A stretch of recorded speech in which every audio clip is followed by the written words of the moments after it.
अरे रानी, एक तो तुम काली, ऊपर से तुमने काली साड़ी पहन ली है। देखो ना पूरब, मैं बोलती तो कहती सास बोलती रहती है हमेशा। ऐसा लगता है जैसे कौवे को काला टीका लगाया हो। पति और सास का बोलना सुनकर जरा उदास हो गई वो काली नहीं थी, कृष्ण वर्णीय और रानी नाक नक्शे में अच्छी थी। पर पति और सास कलर को लेकर रानी को हमेशा ताना मारते थे। क्या करेगा वो भी, वह गोरा और रानी कृष्णवर्णीय। लोगों का क्या, वो तो नाम रखने में पीएचडी होते हैं। ब्लैक एंड वाइट जोड़ी बोलते थे दोनों को। पूरब का मन वैसे साफ था। रानी को अगर कोई कलर को लेकर बोलता तो उसे जरा भी अच्छा नहीं लगता था, इसलिए वह भी थोड़ा बहुत बोल देता था ताकि वह जिद ना करे। लेकिन जब वह बोलता था तो उसे इस बात का पछतावा होता था। उसकी माँ घर में हमेशा कड़वाहट रखती थी। आज भी वैसे ही हुआ। घर में उत्सव के माहौल में सुबह जब सास ने रानी से बात की तो वह थोड़ी घबरा गई थी। उसका चेहरा भी शांत था। पूरब वास्तव में पर शर्मिंदा था। अपराधी की तरह बैठने के बजाय वह काम के लिए बाहर गया। कई सारी महिलाएं काली साड़ी पहनकर सड़कों पर चल रही थीं। सभी ही गोरी थी ऐसा नहीं था, लेकिन उन पर वह काली साड़ी अच्छी लग रही थी। पूरब काम की जगह पर गया। उसका बचपन का दोस्त विकी और उसका पूरा परिवार साथ में था। जान पहचान हुई। तभी पीठ के पीछे से विक्की की पत्नी आई। वह भी काली सांवली ही थी। काली साड़ी पहनी थी उसने। पीछे से एक आवाज़ आई, प्रतीक्षा दीदी, अच्छी दिख रही हो आप। आपकी साड़ी भी अच्छी है और आप भी। प्रतीक्षा के चेहरे पर खुशी आई।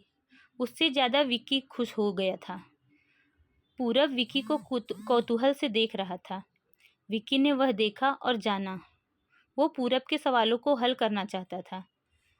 विक्की ने पूरब से सीधे से ही पूछ लिया, पूछो तुम्हारे मन में जो भी है, मैं तुम्हें उसका उत्तर देने के लिए तैयार हूँ।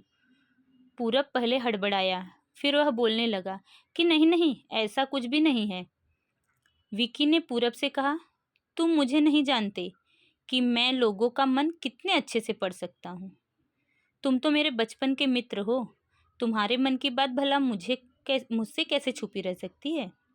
विक्की आगे बोला, चलो ठीक है, तुम्हारा सवाल भी मैं ही बता देता हूँ। तुम यही सोच रहे हो ना कि मेरी पत्नी जो रंग से काली है और आज उसने काली साड़ी पहनी रखी है, फिर भी वह और मैं इतना खुश क्यों हैं। पूरब सब कुछ शांति से सुन रहा था और कुछ भी बोल नहीं पा रहा था। विकी बोला, काला रंग ऐसा रंग है जिसमें दुनिया का कोई भी रंग मिला दे वह कभी नहीं बदल सकता। यानी कि किसी और रंग की संगत में वह अपना अस्तित्व कभी नहीं छोड़ता। इसी प्रकार प्रतीक्षा भी दिल से एकदम उस कलर के जैसी है, कभी भी रंगीन ना होने वाली लड़की है। वह अपनी मर्जी से जिए, यही मुझे लगता है। मैं उसे खुश देखना चाहता हूँ। लोगों को क्या, वह तो बैठे ही हैं बुरा भला बोलने के लिए। गोरी औरत रही तो छिपकली बोलते हैं, काली होती तो चूहा या कौवा बोलते हैं। क्या क्या नहीं बोलते हैं लोग। ताना मारने वाले मारते रहे। हमें हमें तो खुश रहना चाहिए। वही मैं अब कर रहा हूँ। वह सुबह मुझे बोली, मैं कैसी दिख रही हूँ, अच्छी लग रही हूँ। तुम ऐसे बोलने पर उसके चेहरे पर वह कोलगेट स्माइल देखकर मुझे सकारात्मक ऊर्जा मिली। घर से बाहर निकले तो सभी बोलने लगे कि अच्छी लग रही हो भाभी। हम दोनों ने अच्छे मन से यह बात सोची। कोई ना कोई ताना मारने के लिए बोला, मेरा मतलब है बोला ही होगा ना। उस वजह से जीने की दिशा क्यों बदले। पूरब को उसके घर का सुबह का माहौल याद आया। वह खुद पर ही चिढ़ गया। उसे लगा वो सचमुच गलत था। मैं ही रानी को दुख दे रहा हूँ। उस वजह से सब उसे बोलते हैं। अब मुझे ही अपनी भूल सुधारनी होगी, उससे माफ़ी मांगनी होगी। उसने हंसते हुए विक्की को अलविदा कहा।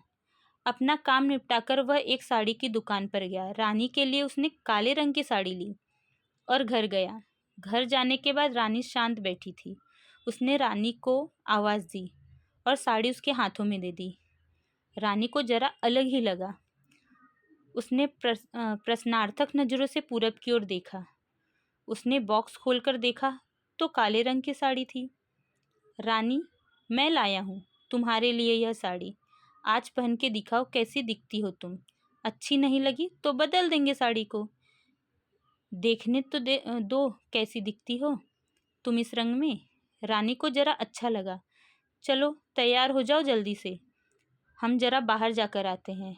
एक क्लाइंट के पास जाना है, उन्होंने बुलाया है जोड़ी में। पूरब का बोलना सुनकर रानी तैयार होने गई। काली साड़ी, उस पर हल्का सा मेकअप और लंबे बालों की चोटी। पूरब भी क्या, पूरब की माँ भी रानी को देखते ही रह गए।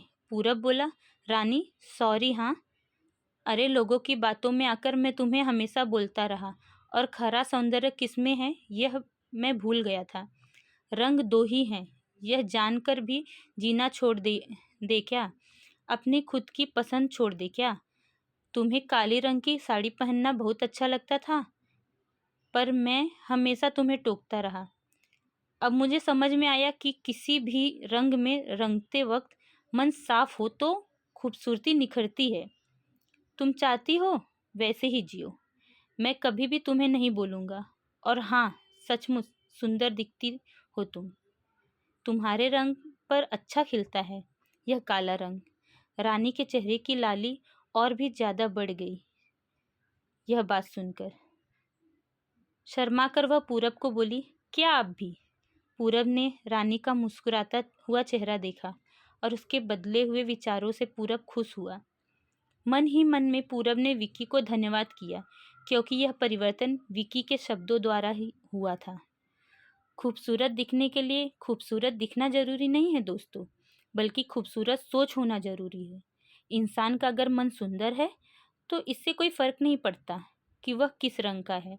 इसलिए हमेशा रंग को नहीं, इंसान को महत्व दीजिए, उनके विचारों को महत्व दीजिए। आपको मेरी कहानी कैसी लगी कमेंट्स बॉक्स में ज़रूर लिख के भेजिएगा, और अगर अच्छी लगी हो तो लाइक, शेयर और सब्सक्राइब भी कर दीजिएगा। धन्यवाद।